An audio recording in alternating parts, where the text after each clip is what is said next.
It's the Real Estate Podcast, brought to you by ANZ Home Loans for financial well-beings. And welcome to another episode of the Real Estate Breakfast, available on iHeartRadio every morning and also on Spotify and Apple and wherever you get your good podcasts from. It is a Saturday morning. Yes, the weekend is rolled around. Time to relax. It is the 12th day of November. I'm laughing because every Saturday I hear a groan from real estate agents saying, what weekend time, what relaxation time. It's just a factor, unfortunately, of being a real estate agent, never off the call.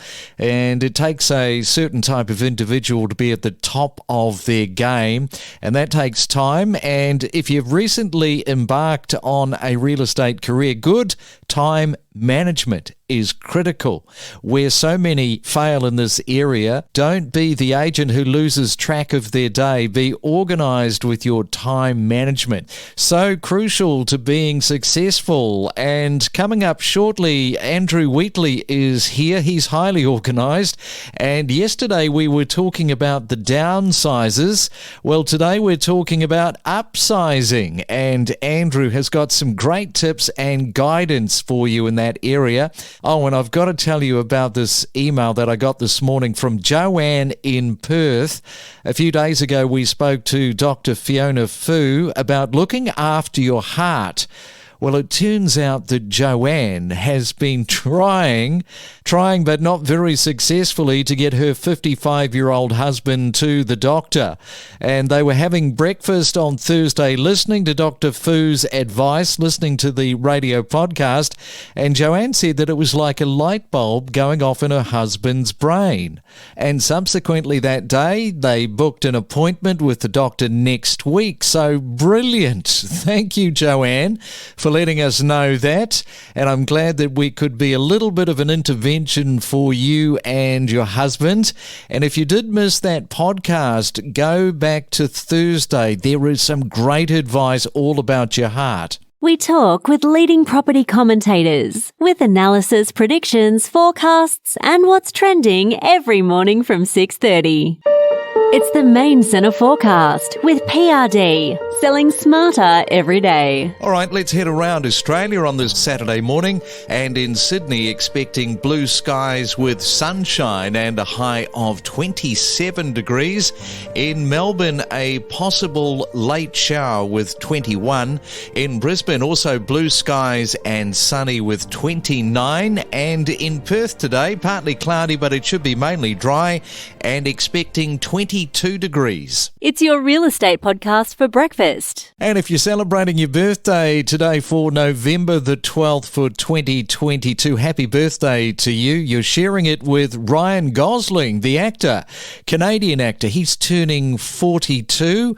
Also Canadian on the birthday calls is Neil Young, the singer-songwriter, who decided to take himself off Spotify earlier this year. Neil Young is turning 77, and it was on this day in 1970 that Cyclone Bowler makes landfall in East Pakistan. This was tragic. It killed up to 500,000 people, making it the deadliest tropical cyclone ever recorded. That happened on this day in 1970. And when you think of selfies, you don't necessarily think of selfies being taken in the 1960s. But it was on this day that a selfie was taken in space. Buzz Aldrin takes the first space selfie during the Gemini 12 mission on this day in 1966. It's your weekday real estate breakfast with news, interviews and predictions every morning on the Real Estate Podcast. Well, with the property market in Australia slowing down, at least for now, there are still many families who need to upsize across the country and get into another home. And they might be for reasons like kids getting older, you need to get them into the right school zone, or you're tired of fighting for a turn in the bathroom. Whatever the reason might be, now might might be the great time to buy, not such a great time to sell, which raises the question of how do you know if you can keep your existing home as an investment when you upsize, and if you can, and whether you should do that. Well, back again this morning talking all things mortgages with our podcast series is Andrew Wheatley from Wheatley Finance.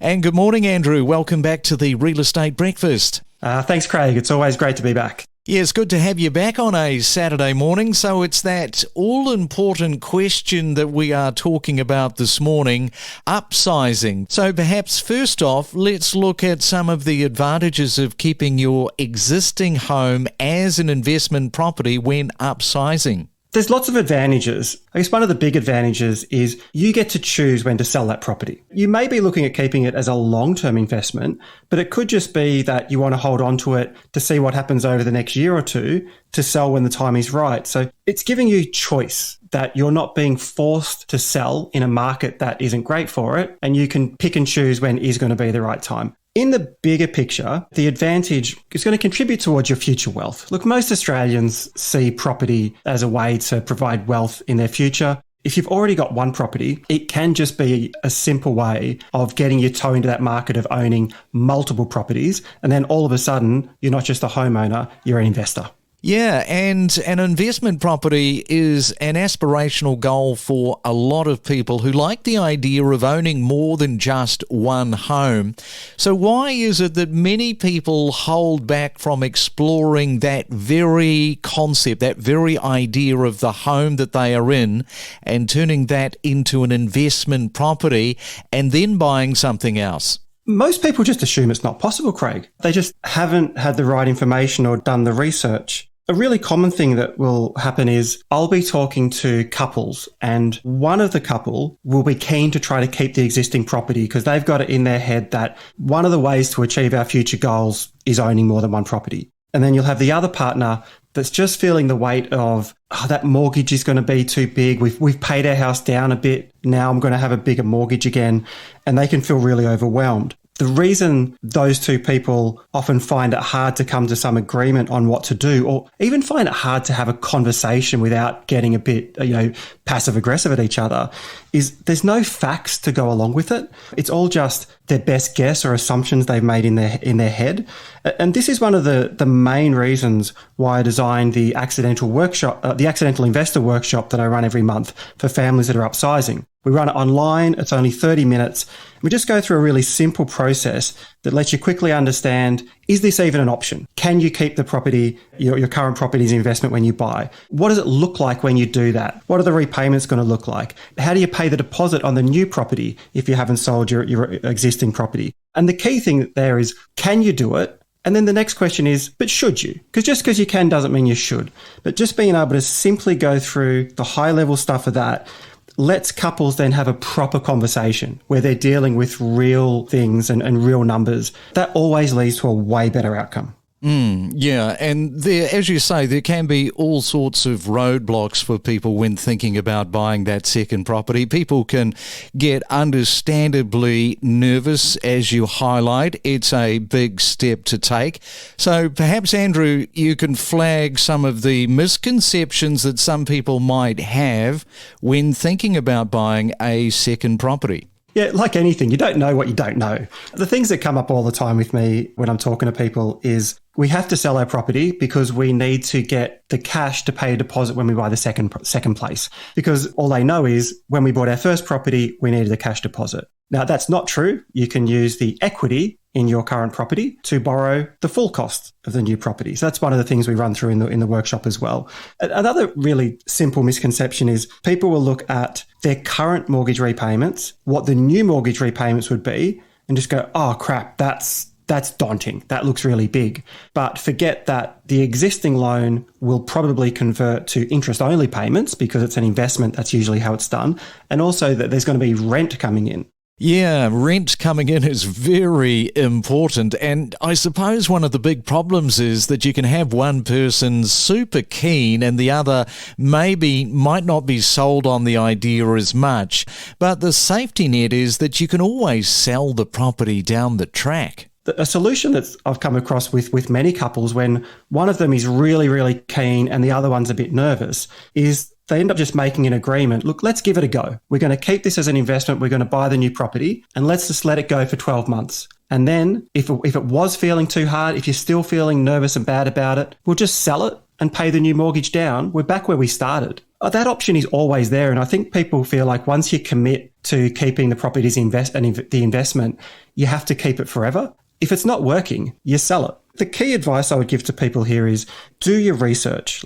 Think of what would it actually look like? If you just let your brain come up with different scenarios, human brains are weird. We'll always come up with the worst case scenario and it often has no relation actually to reality.